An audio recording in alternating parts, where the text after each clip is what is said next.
नमस्कार, श्रेष्ठ भारत में आपका स्वागत है। मैं हूं मुक्ता सिंह। देश में चल रहे फर्जी कॉल सेंटर्स ने अमेरिका में कोहराम मचा रखा है।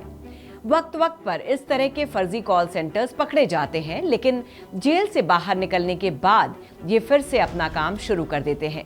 बस क्राइम करने का तरीका बदल जाता है। अब हाल में ही नोएडा में 2 कॉल सेंटर्स पर छापा मारा गया और वहां से करीब 40 लोगों को गिरफ्तार किया गया। इससे पहले भी गाजियाबाद में छापेमारी की गई थी और वहां भी एक फर्जी कॉल सेंटर चल रहा था जो अमेरिकी नागरिकों को निशाना बनाता था। ये फर्जी कॉल सेंटर वक्त वक्त पर अपनी मोडस ऑपरेंडी बदलते रहते हैं। मोडस ऑपरेंडी का मतलब होता है अपराध करने का तरीका। सबसे पहले ये कॉल सेंटर अमेरिकी नागरिकों का डेटा हासिल करते हैं। अब आप सोच रहे होंगे कि इनको ये डेटा कहां से मिलता है, तो आपको बता दें कि देश में केवल फर्जी कॉल सेंटर ही नहीं चलते, बल्कि असली कॉल सेंटर भी चलते हैं, जिसमें काम करने वाले कर्मचारी वहां से डेटा चुराने के बाद इन फर्जी कॉल सेंटर संचालकों को बेच देते हैं। अब वैसे तो ज्यादातर कॉल सेंटर से अपराध का रास्ता चुनने वाले मास्टरमाइंड पहले ही कई साल तक कॉल सेंटर में काम कर चुके होते हैं और ये उस दौरान अमेरिकी लोगों का डेटा चुराते रहते हैं।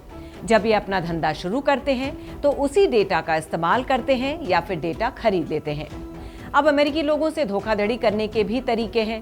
पहले अमेरिकी लोगों को अमेरिका की सुरक्षा एजेंसीज का एजेंट बनकर ठगी का शिकार बनाया जाता था। फोन करने वाला खुद को पुलिस वाला या वहां की आंतरिक सुरक्षा agency federal bureau of investigation का एजेंट बताता था। वो फोन कर धमकाता था कि उसके खाते से संदिग्ध लेन देन हुआ है, जिसका इस्तेमाल आतंकी हमले में होने वाला था और अब उसे जेल की हवा खानी पड़ेगी। ये सुनकर अमेरिकी नागरिक डर जाता था और उसको उस मामले से निकालने के एवज में भारत से कॉल सेंटर में बैठकर फोन करने वाले उससे हजारों डॉलर की रकम वसूल लिया करते थे। धीरे धीरे अब इसको लेकर खुलासे हुए तो अमेरिकी लोगों को इस तरह के अपराध के तरीके के बारे में पता चल गया। जब अपराध का ये रास्ता बंद हो गया तो जालसाजों ने दूसरा रास्ता चुना। इसमें भी अमेरिकी लोगों के डेटा का इस्तेमाल किया जाता है। इस डेटा का इस्तेमाल कर अमेरिकी नागरिकों के फोन नंबर लिए जाते हैं और फिर हैकर्स की मदद से उस नंबर पर बड़ी संख्या में एसएमएस और दूसरे मैसेजेस भेजे जाते हैं। ये मैसेज इंश्योरेंस और बैंकिंग सर्विसेज के होते हैं। जब कोई अमेरिकी नागरिक दिए गए नंबर पर फोन करता है तो वो कॉल भारत में बैठे फर्जी कॉल सेंटर पर पहुंचता है। अमेरिकी नागरिकों को बताया जाता है कि वो सस्ते में इंश्योरेंस या बैंकिंग से जुड़े काम करा देंगे, लेकिन इस सर्विस को लेने से पहले उन्हें कुछ $100 की फीस जमा करनी पड़ेगी। एक बार फीस जमा होने के बाद ये लोग नंबर ब्लॉक कर देते हैं।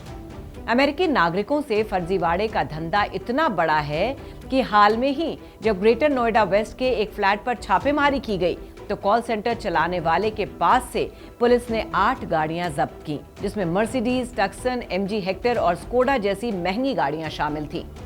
पुलिस के मुताबिक इस कॉल सेंटर को चलाने वाला आरोपी इसी कॉल सेंटर से हर महीने 2 करोड़ रुपए की कमाई कर रहा था। अंदाजा लगाना मुश्किल नहीं है कि इतनी छापेमारी के बाद भी कॉल सेंटरों की संख्या घटने के बजाय बढ़ क्यों रही है। इजी मनी के लालच में हर कोई इस धंधे में घुसना चाहता है। दूसरी तरफ फर्जीवाड़े को लेकर कानून भी इतना सख्त नहीं है। ऐसे मामलों में आसानी से जमानत मिल जाती है और जेल से निकलने के बाद ये दोबारा अपना काम शुरू कर देते हैं। अमेरिकी सरकार भारत से होने वाले कॉल सेंटर फर्जीवाड़े से इतनी ज्यादा परेशान है कि अमेरिकी आंतरिक agency federal bureau of investigation ने दिल्ली में अमेरिकी दूतावास में अपना एक स्थायी प्रतिनिधि नियुक्त किया है। FBI का ये कर्मचारी भारतीय एजेंसियों के साथ कोऑर्डिनेशन का काम करता है। अमेरिका से मिलने वाली शिकायतों को ये भारत की जांच एजेंसीज तक पहुंचाता है और फिर अमेरिका से हर संभव सबूत दिलाने की कोशिश की जाती है ताकि भारतीय एजेंसियों को अपनी जांच में कोई दिक्कत ना आए। साल 2022 के आंकड़े के मुताबिक उस साल अमेरिकी नागरिकों ने भारत के कॉल सेंटरों से होने वाले फर्जीवाड़े में $10 बिलियन गंवाए थे। भारतीय करेंसी में ये रकम करीब 8,000 करोड़ रुपए बैठती है। अब अंदाजा लगा लीजिए फर्जी कॉल सेंटर्स का ये घोरक धंधा कितना बड़ा है।